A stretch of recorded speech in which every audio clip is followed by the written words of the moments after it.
আমরা অত্যন্ত সৌভাগ্যশালী।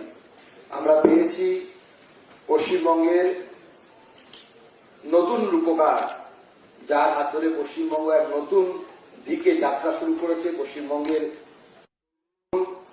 মুখ্যমন্ত্রী এবং যিনি বাংলাকে মাননীয় প্রধানমন্ত্রী নরেন্দ্র মোদী যে দিশা দেখিয়েছে সেই দিকে নিয়ে যাচ্ছেন আমাদের সকলের প্রিয় শ্রদ্ধেয় শ্রী শুভেন্দু অধিকারী মহাশয়। আজকে তিনি আমাদের মাঝে রোজগার মেলায় উপস্থিত আছেন, এটা আমাদের জন্য পরম সৌভাগ্য।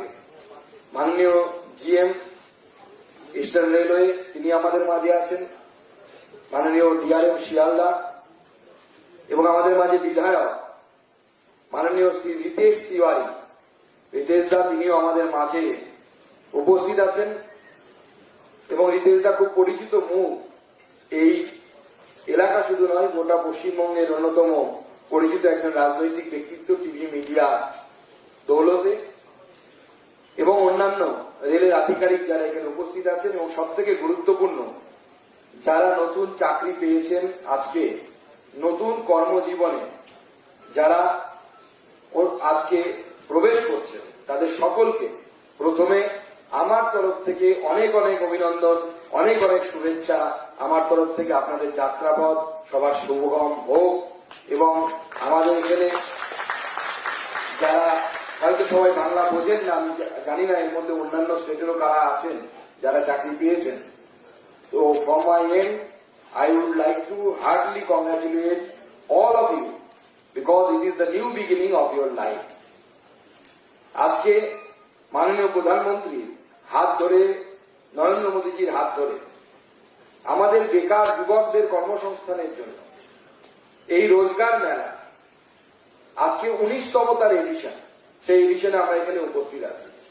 50,000-এরও বেশি যুবক এবং যুবতী তারা আজকে নতুন কর্মজীবনে তারা প্রবেশ করবে এবং সব থেকে গুরুত্বপূর্ণ যে মাননীয় মুখ্যমন্ত্রী আমাদের মাঝে আছেন, কারণ এটা আমার দ্বিতীয়, এই সভাগৃহে আমার দ্বিতীয় বার আসা। আমি এর আগেও একবার এসেছি, কিন্তু এবারে এটা কোয়াইট ডিফারেন্ট যে আমাদের মাঝে আমরা মাননীয় মুখ্যমন্ত্রীকে পেয়েছি, তাই আমাদের এই সভা এবং এই রোজগার মেলা জৌলুস অনেকটাই বেড়ে গেছে। এবং এই যে 19তম এডিশন হচ্ছে, এবারও প্রায় 50,000-এরও বেশি যুবক যুবতী তারা গোটা ভারতবর্ষ ব্যাপী এবং পশ্চিমবঙ্গের প্রায় 1000-এর কাছাকাছি যুবক যুবতী তারা আজকে এই কর্মসংস্থান রোজগার মেলার মধ্য দিয়ে তারা কর্মসংস্থানে প্রবেশ করছে। এবং এতগুলো এডিশন হয়েছে, আমি বরাবরই যেটা উল্লেখ করি যে মাননীয় প্রধানমন্ত্রী নরেন্দ্র মোদীর নেতৃত্বে not a single case or allegation of corruption has been recorded till now. এখানে ইউনিয়ন ব্যাংক অফ ইন্ডিয়ায় যারা চাকরি পেয়েছেন, আমি শুধু জানতে পেরেছি, আমাকে রেলওয়ের আধিকারিকরা জানালেন যে কল্যাণী এমস এর প্রচুর যারা কর্মসংস্থান পেয়েছেন, যারা চাকরি পেয়েছেন তারা এখানে আছেন। অন্যান্য সেক্টর তারা আছেন, থাকবেন। আমরা গর্বের সাথে বলতে পারি যে ভারতবর্ষ এই মুহূর্তে এমন একজন প্রধানমন্ত্রীকে পেয়েছেন যার নেতৃত্বে এরকম 19তম সংস্করণ হচ্ছে, অথচ একটাও পর্যন্ত দুর্নীতির অভিযোগ নেই। এবং এটা নরেন্দ্র মোদীর মতো প্রধানমন্ত্রীর দ্বারাই সম্ভব, অন্য কারো দ্বারা সম্ভব না। এবং এখানে আমি অন্ততপক্ষে বুক ঠুকে বলতে পারি, কারণ আমি মাননীয় মুখ্যমন্ত্রীর সাথে কাঁধে কাঁধ মিলিয়ে অনেকটা সময় রাজনৈতিক লড়াইয়ের অভিজ্ঞতা আমার আছে। এত পশ্চিমবঙ্গকে যেভাবে আপনারা দেখেছেন, এবার আপনারা অন্যরকম দেখবেন করে বলতে পারি। এবং ঠিক যেভাবে মাননীয় 100% হলফ করে বলতে পারি। এবং এই মহেন্দ্রক্ষণে আমরা দাঁড়িয়ে আছি, যে মহেন্দ্রক্ষণে মাননীয় মুখ্যমন্ত্রী আপনাদের সামনে তার বক্তব্য রাখবেন এবং তিনি বলবেন আগামী দিনে পশ্চিমবঙ্গের যুবকদের জন্য কি ধরনের রিক্রুটমেন্ট পলিসি পশ্চিমবঙ্গ সরকার আনবেন। উনি আপনাদের সামনে নিশ্চয়ই আপনাদেরকে অবগত করাবেন। আমরা এতদিন পর্যন্ত পশ্চিমবঙ্গে প্রায় দীর্ঘ 50 বছর সবসময় দেখেছি কেন্দ্রের যে সরকার থেকেছে তার বিরোধী একটি রাজনৈতিক দল পশ্চিমবঙ্গে ক্ষমতায় থেকেছে। স্বাভাবিকভাবে পশ্চিমবঙ্গের উন্নয়ন বারবার ব্যাহত হয়েছে। অনেক বছর পর আমরা সেই মহেন্দ্রক্ষণ পেয়েছি যেখানে পশ্চিমবঙ্গ এবং কেন্দ্র সরকার দুই জায়গাতেই এক অভিমুখী সরকার গঠন হয়েছে। রাজনৈতিক দল ভারতবর্ষে বিভিন্ন আছে, থাকবে, থাকাটাই অত্যন্ত স্বাভাবিক গণতন্ত্রে, এবং তারা বিভিন্ন জায়গায় তাদের রাজনৈতিক লড়াই করবে, সরকার তৈরি হবে, এটা অত্যন্ত স্বাভাবিক। কিন্তু পশ্চিমবঙ্গ এবং ভারতবর্ষ এই দুই জায়গাতেই আমি যখন বলি যে এক অভিমুখের সরকার তৈরি হয়েছে, তার মানেটা কি? তার মানে এই দুই সরকারের জন্যই একটা নীতি কমন, সেটা হচ্ছে কান্ট্রি ফার্স্ট, দেশ সবার আগে, দেশ সর্বপ্রথম, তার আগে কোনো কিছু নয়। সেই জন্য আমাদের মুখ্যমন্ত্রী উত্তরবঙ্গে গিয়ে বিএসএফ এর ডিজির হাতে সঙ্গে সঙ্গে 27 কিলোমিটার লম্বা জমি উনি হস্তান্তর করেন, কারণ আমাদের মাননীয় মুখ্যমন্ত্রী তিনি জানেন যে কাঁটাতারের বেড়াটা সীমান্তে দেওয়াটা কতটা জরুরি, এবং সেটা কোনো রাজনৈতিক কারণে নয়, এই দেশকে বাঁচানোর জন্য, এই পশ্চিমবঙ্গকে বাঁচানোর জন্য কতটা জরুরি। সেজন্য কান্ট্রি ফার্স্টের নীতি নিয়ে এই দুই সরকার আগামী দিনে আমাদের চলবে। এতদিন তো কেন্দ্র সরকার চলছিল, রাজ্য সরকার সেই দিকে যাচ্ছে। আজকে আমি সেটা মাননীয় মুখ্যমন্ত্রীকে ধন্যবাদ জানাই, এবং এইভাবে কান্ট্রি ফার্স্টের নীতি নিয়ে আমাদের মুখ্যমন্ত্রীর নেতৃত্বে, এবং এমন একজন মুখ্যমন্ত্রী যিনি জমি থেকে উঠে এসেছেন, যিনি কলেজ রাজনীতি, পঞ্চায়েতের রাজনীতি লড়েছেন, ভোট লড়েছেন, লোকসভা লড়েছেন, বিধায়ক হয়েছেন, সাংসদ, দুবার মাননীয় মুখ্যমন্ত্রী প্রাক্তন তাকে হারিয়েছেন এবং প্রাক্তন মুখ্যমন্ত্রী করেছেন, অর্থাৎ যাকে জনগণের পালসের সাথে সম্পূর্ণভাবে যোগাযোগ। তাই আগামী দিনে আমাদের সরকারের নীতি হবে কি? আমি সাংসদ হওয়ার পর আমার এলাকা নিয়ে বালুরঘাট হিলি রেল প্রকল্প, যে রেল প্রকল্প শুধু রেলের জন্য নয়, জন্য অত্যন্ত প্রয়োজনীয়, কারণ ইন্টারন্যাশনাল বুঝি বর্ডার পর্যন্ত রেল পৌঁছানোর গুরুত্ব কি, তা নিয়ে আমাকে আনন্দ বলে গেছেন। জীবে প্রেম করে যেই জন, সেই জন সেবি সেই ঈশ্বর। সেই মন্ত্র নিয়ে আমরা সকলে মিলে কাজ করি। আমরা যারা চাকরি পেয়েছি আজকে, আপনারা যারা পেয়েছেন, তারা এটাকে চাকরি ভাবে শুধু হিসেবে নেবেন না যে এটা আমার ব্রেড অ্যান্ড বাটার, তারা এটাকে ব্রত হিসেবে নেন। কি ব্রত? দেশ গঠনের, দেশ নির্মাণ করার ব্রত। মাননীয় প্রধানমন্ত্রী আমাদের সামনে যে লক্ষ্য রেখেছেন যে 2047 সাল, তার মধ্যে ভারতবর্ষকে বিকশিত ভারত বানাতে হবে। তো সেইখানে রাম সেতু তৈরিতে যেমন কাঠবিড়ালির সামান্য একটু রোল ছিল, সেই রকম আমার রোল, আমি যেখানে বসেছি, আমি ইউনিয়ন ব্যাংকের হয়তো কোনো একটা কাউন্টারে বসেছি, আমার রোল যতটুকু, আমি ওই কাঠবিড়ালির মতো ততটুকু রোল আমি আমার সম্পাদন করব। আমি হয়তো এমসে বসেছি, এমসে আমি হয়তো রুগী দেখছি, আমার সহানুভূতির দুটি শব্দ আগামী দিনে তার যে আরোগ্য তাকে সামনের দিকে এগিয়ে নিয়ে যেতে পারে। আমি ওই যে জীবে প্রেম করে যে এই জন সেই জন সেবিছে ঈশ্বর, ওই ব্যক্তির মধ্যে যেন আমি ঈশ্বরকে খুঁজে পাই, ঈশ্বরকে দেখতে পাই। এবং মাননীয় প্রধানমন্ত্রীর স্বপ্ন সবসময় যেন আমাদের সামনে জল করে যে 47 সাল ভারতকে বিকশিত ভারত তৈরি করতে হবে। ভারতকে বিকশিত ভারত করতে হবে, ভারতবর্ষের জিডিপিকে বাড়াতে হবে, ভারতবর্ষের যে সরকারি ব্যবস্থা তাকে অনেক বেশি অ্যান্সারেবল হতে হবে। পাবলিক গ্রিভেন্স, অর্থাৎ জনগণের কাছ থেকে যে ধরনের অভিযোগগুলো আসছে, সেই অভিযোগগুলো কত দ্রুততার সাথে আমরা সেটাকে গ্রহণ করছি, সেটাকে অ্যানালাইসিস করছি, এবং বারবার দেখা যে আমাদের কোথায় ভুল হচ্ছে, আমাদের সরকারি যন্ত্রের কোথায় ভুল হচ্ছে। কারণ আমরা বরাবর দেখেছি, আমাদের প্রাক্তন প্রধানমন্ত্রীকেও বলতে শুনেছি এক সময় যে 1 টাকা পাঠালে 15 পয়সা পৌঁছয় সাধারণ মানুষ পর্যন্ত। এখন তার পরিবর্তন হয়েছে। তো সেই জায়গায়, অর্থাৎ সরকার যে চিন্তা ভাবনা করছে তাকে নিয়ে সবাই সামনের দিকে এগিয়ে যায়। আমরা বিকশিত ভারতের লক্ষ্য নিয়ে এগিয়ে যাই। বিকশিত বাংলাও তৈরি হবে, বিকশিত বাংলা আমাদের মাননীয় মুখ্যমন্ত্রীর নেতৃত্বে তৈরি হবে, এবং মাননীয় প্রধানমন্ত্রীর নেতৃত্বে আমরা বিকশিত ভারত তৈরি করব। আসুন সকলে মিলে হাতে হাত মিলিয়ে, কাঁধে কাঁধ মিলিয়ে আমরা সবাই এই দিকে এই পথে এগিয়ে যায়। সবাই নিজের নিজের ভূমিকা পালন করি।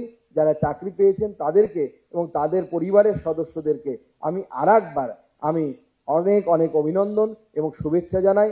আগামী দিনের আপনাদের পথ চলা সুগম হোক, আপনারা আপনাদের যা ইচ্ছে তা অ্যাচিভ করতে পারুন এবং দেশকে সামনের দিকে এগিয়ে নিয়ে যাওয়ার ক্ষেত্রে আপনারা আপনাদের অবদান রাখুন।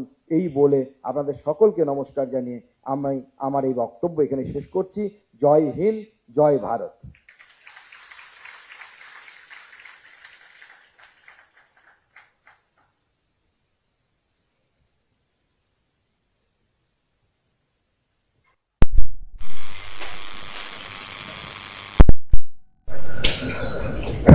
It is now our honor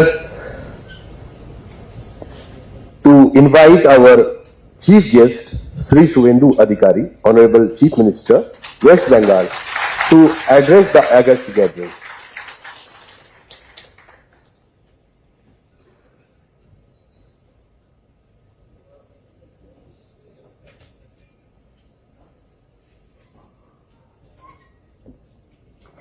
Bharat মাতা কি। সম্মানীয় ভারত সরকারের মাননীয় রাষ্ট্রমন্ত্রী, বালুরঘাটের লোকপ্রিয় সাংসদ, আমার সতীর্থ বিশিষ্ট শিক্ষাবিদ, কৃতি অধ্যাপক ডক্টর সুকান্ত মজুমদার, বিধানসভায় আমার কলিগ, কাশীপুর বেলগেছিয়া কেন্দ্র থেকে জনগণের আশীর্বাদে নির্বাচিত বিধায়ক মাননীয় Ritesh Tewari, honourable general manager Eastern Railway, honourable DRM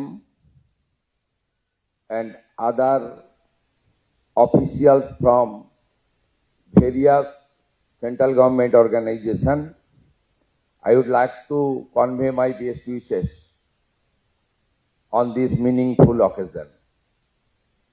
আমাদের যারা আজকে রোজগার মেলায় মাননীয় প্রধানমন্ত্রীজির শুভাশিস গ্রহণ করে যোগ্যতার সঙ্গে ভারতবর্ষের নবনির্মাণে যুক্ত হচ্ছেন, তাদের প্রত্যেককে আমি অন্তর থেকে শুভেচ্ছা অভিনন্দন জ্ঞাপন করি। আপনারা এর আগে আমার আগের যিনি বক্তা তিনি ইতিমধ্যে অনেকগুলি এই ধরনের রোজগার মেলায় উপস্থিত হয়েছেন ভারত সরকারের মন্ত্রী হিসেবে এবং তিনি খুব স্পষ্টভাবে তার অভিজ্ঞতার ভিত্তিতে এখানে বক্তব্য রেখেছেন যে মাননীয় প্রধানমন্ত্রী নরেন্দ্র মোদীজির নেতৃত্বে, উদ্যোগে, ইচ্ছায় স্বচ্ছতার সঙ্গে যেভাবে মেধাযুক্ত ভবিষ্যৎ প্রজন্মের আমাদের যুবক যুবতী ভাই বোনেদের কর্মসংস্থানের সুযোগ তারা পাচ্ছেন, তার ফলে আমাদের ভারত সরকারের মাননীয় প্রধানমন্ত্রীর নেতৃত্বে যে স্বপ্ন, যে দিশা, যে নিষ্ঠা এবং যে দায়িত্ববোধ ইতিমধ্যে তা সব জায়গায় সমাদৃত হচ্ছে এবং প্রশংসিত হচ্ছে। আমি ভারত সরকারের কাছ থেকে আমন্ত্রণ পেয়েছিলাম রাজ্যের মুখ্যমন্ত্রী হিসেবে এই অনুষ্ঠানে অন্যতম অতিথি হিসেবে উপস্থিত থাকার। আমি সেই আমন্ত্রণ গ্রহণ করে এখানে আপনাদের কাছে দু চারটি কথা নিবেদন করতে চাই। বর্তমান সরকারের সময়কালে আগামী দিনে সরকারি স্তরে বা সরকার পোষিত বিভিন্ন সংস্থায় নিয়োগের ক্ষেত্রে আমরা কি চিন্তা ভাবনা করছি। ইতিমধ্যে আপনারা জানেন আমাদের খুব বদনাম হয়ে গেছে পশ্চিমবঙ্গের। Teacher recruitment scam, municipal recruitment scam, high court supreme কোর্টের হস্তক্ষেপ, 26,000 শিক্ষক শিক্ষিকা শিক্ষাকর্মীর চাকরি বাতিল, সব মিলিয়ে বিগত দিনে পশ্চিমবঙ্গে রিক্রুটমেন্ট সংক্রান্ত বিষয়ে আমাদের যে অভিজ্ঞতা হয়েছে তার ফলে শিক্ষা, সংস্কৃতি, আধ্যাত্মিক চেতনার আমি মনে করি ভারতবর্ষের অন্যতম রাজধানী কলকাতা তথা পশ্চিমবঙ্গের অনেকটা ক্ষতি হয়ে গেছে। আমি আপনাদের একটা জিনিস স্মরণ করাতে চাই, পরীক্ষা কেন্দ্রগুলিও এমনভাবে কলুষিত হয়েছে যার ফলে eastern rail, south eastern rail বা আমাদের নর্থ ফ্রন্টিয়ার রেলওয়ে তারা তাদের এক্সামগুলো পশ্চিমবঙ্গে করাচ্ছিলেন না। পশ্চিমবঙ্গের যুবক যুবতীরা সুযোগ পাচ্ছিলেন, সেন্টারগুলো হচ্ছিল উড়িষ্যা, আসাম, বিহারে। এই জায়গা থেকে আমাদের এই প্রিয় বঙ্গভূমি পশ্চিমবঙ্গকে বের করে আনতে হবে। খুব উৎসাহজনক ভারত সরকারের নিয়োগ প্রক্রিয়া এবং দেশের সর্বোচ্চ নেতা মাননীয় প্রধানমন্ত্রীর হাত দিয়ে তার উপস্থিতিতে এই ধরনের রোজগার মেলার মধ্য দিয়ে আমাদের অ্যাপয়েন্টমেন্ট ডিস্ট্রিবিউশন, এটা নীরবে করা যেত, কিন্তু নীরবে না করে করার মধ্য দিয়ে যারা নিয়োগ প্রক্রিয়াকে কলুষিত করছেন, যারা নিয়োগ প্রক্রিয়াকে দূষিত করছেন, তারাও এই ধরনের প্রক্রিয়ার মধ্য দিয়ে নিজেদেরকে সংশোধিত করবেন আর অন্যরাও শিখবেন। এটাও একটা তার বড় দৃষ্টান্ত বলে আমি মনে করি। প্রথমত মাননীয় প্রধানমন্ত্রীকে ধন্যবাদ জানাবো। দেশের শিক্ষিত, মেধা সম্পন্ন, ওয়েল এডুকেটেড ইয়াং জেনারেশনকে তিনি ভারতবর্ষের নবনির্মাণ অর্থাৎ 2047 আমাদের দেশ যে বিকশিত ভারত হবে তার লক্ষ্যে এই নির্মাণে যুক্তকরণ করছেন। দ্বিতীয়ত, আমরা সবাই জানি বিগত দিনে শিক্ষা অভিভাবকরা দিতেন জ্ঞানার্জনের জন্য। আধুনিক যুগে অভিভাবকরা শিক্ষিত করে তোলেন, আধুনিক শিক্ষায় শিক্ষিত করেন কর্মসংস্থানের একটা আশা বা স্বপ্ন নিয়ে। যে আশা বা স্বপ্ন এই পশ্চিমবঙ্গে বিগত কয়েক বছর ধ্বংস হয়েছে, সেই জায়গা থেকে ভারত সরকার তাদের আশা স্বপ্ন পূরণ করার জন্য নতুন প্রজন্মের, শিক্ষিত প্রজন্মের দিকে হাত বাড়িয়ে দিয়েছেন। এটাও একটা উল্লেখযোগ্য দিক। আমি প্রথমবার এই ধরনের কেন্দ্রীয় সরকারের আমাদের রোজগার মেলার কর্মসূচিতে উপস্থিত হয়েছি, যদিও আমি রাজ্যের বিরোধী দলনেতা হিসেবে বিগত দিনে ভারত সরকারের তথা রেলের নানা কর্মসূচিতে আমাকে সম্মানের সঙ্গে তারা ডেকেছেন এবং আমি উপস্থিত ছিলাম। এখান থেকে আমি একটা কথাই ঘোষণা করতে চাই, আগামী দিনে রাজ্য সরকারের নিয়োগের ক্ষেত্রে কেন্দ্রীয় সরকারের রেলওয়ে রিক্রুটমেন্ট বোর্ড সহ আধা সামরিক বাহিনীর নিয়োগ সহ কেন্দ্রের নানা সংস্থার নিয়োগের ক্ষেত্রে যে ধরনের সদর্থক উদ্যোগ এবং ভূমিকা ভারত সরকার নিয়েছেন, সেই দেখানো কর্মসূচিতে ডবল ইঞ্জিন সরকার পশ্চিমবঙ্গে কাজ করবে। এবং আমি ব্যক্তিগতভাবে মনে করি যে ওএমআর ভিত্তিতে যে লিখিত পরীক্ষা হয় তার কার্বন কপি প্রত্যেকটি পরীক্ষায় বসা যুবক যুবতীকে দেওয়া উচিত।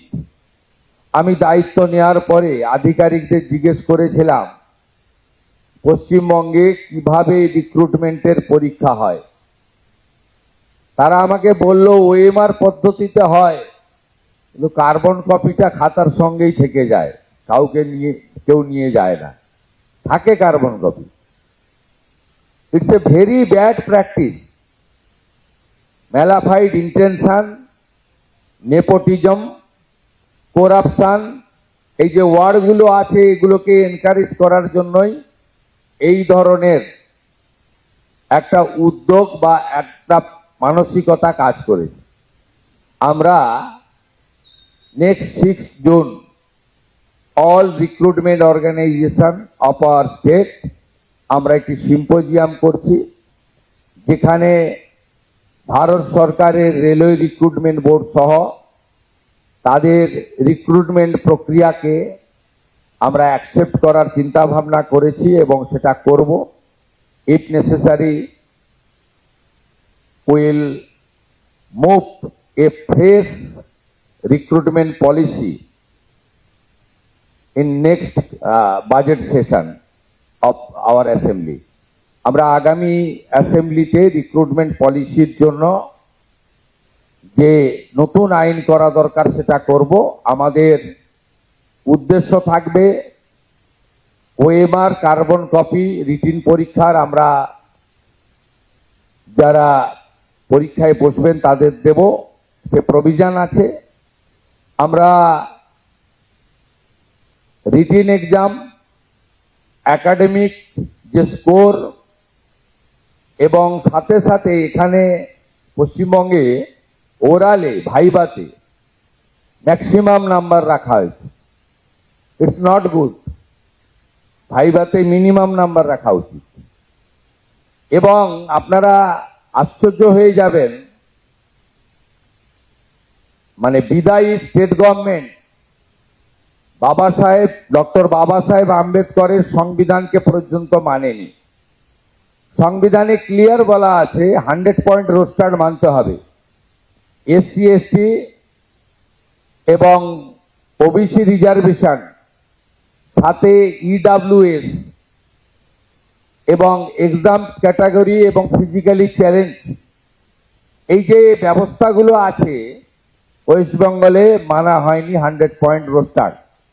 এর ফলে আমাদের SC ST originally OBC approve by the national OBC commission, physically challenge এবং যে 10% ইডব্লিউএস অনারেবল প্রাইম মিনিস্টারের সময়ে লোকসভা এবং রাজ্যসভায় অ্যামেন্ডমেন্ট করে অধিকার দেওয়া হয়েছে, সেটাও ইগনোর করা হয়েছে ওয়েস্ট বেঙ্গলে। আমরা চাই স্বচ্ছতার সঙ্গে লিখিত পরীক্ষা, আমরা চাই একাডেমিকের মূল্যায়ন ইভ্যালুয়েশন, আমরা চাই 100 point roaster, 100% implementation, it's a mandatory as per hour constitution. আমরা চাই যে ওরালের নাম্বারটা একটু কম করে স্বচ্ছতার সঙ্গে যাতে আগামী দিনে রিক্রুটমেন্ট হয় এবং তার স্কোর রিক্রুটমেন্ট বোর্ডগুলো ওয়েবসাইটে দিয়ে দিতে পারে, হোয়াটসঅ্যাপ মেসেজ দিয়ে অ্যাপয়েন্টমেন্ট বা রিক্রুটমেন্ট না হয়। তাই আজকের এই মিনিংফুল অকেশন, ইম্পর্টেন্ট অকেশন, যেখানে more than 50,000 unemployed educated youth will get the opportunity to serve our nation, এই ইম্পর্টেন্ট মঞ্চকে আমি খানিকটা ইউজ করে on behalf of the West Bengal State Government, our vision, our aim, our object, আমি খানিকটা আপনাদেরকে তুলে ধরার চেষ্টা করলাম। এবং আপনারা নিশ্চিন্ত থাকুন, under the great leadership of our prime minister, world most popular leader Narendra Modiji, বাকি 20টা রাজ্যে ডবল ইঞ্জিন সরকার যেভাবে চলছে সেভাবেই পশ্চিমবঙ্গের সরকার চলবে। ডক্টর সুকান্ত মজুমদার মহোদয় উল্লেখ করেছেন রেল এবং স্টেট গভর্নমেন্টের কোঅর্ডিনেশনের কথা, পড়ে থাকা প্রজেক্টের কথা, ল্যান্ডের কথা। আপনারা খুশি হবেন শুনলে, মাননীয় রেলমন্ত্রী mister Ashwini Vaishnavji 61 railway project railway board থেকে অ্যাপ্রুভ করেছেন। শুধু ল্যান্ডের জন্য আটকে ছিল, আমরা ল্যান্ড দেওয়ার জন্য ডাইরেকশন কনসার্ন ডিপার্টমেন্টকে দিয়ে দিয়েছি। 61টা নতুন railway project including Hili maximum হয়ে গেছে, আর একটু বাকি রয়েছে, ইনক্লুডিং মাই নন্দীগ্রাম অলসো।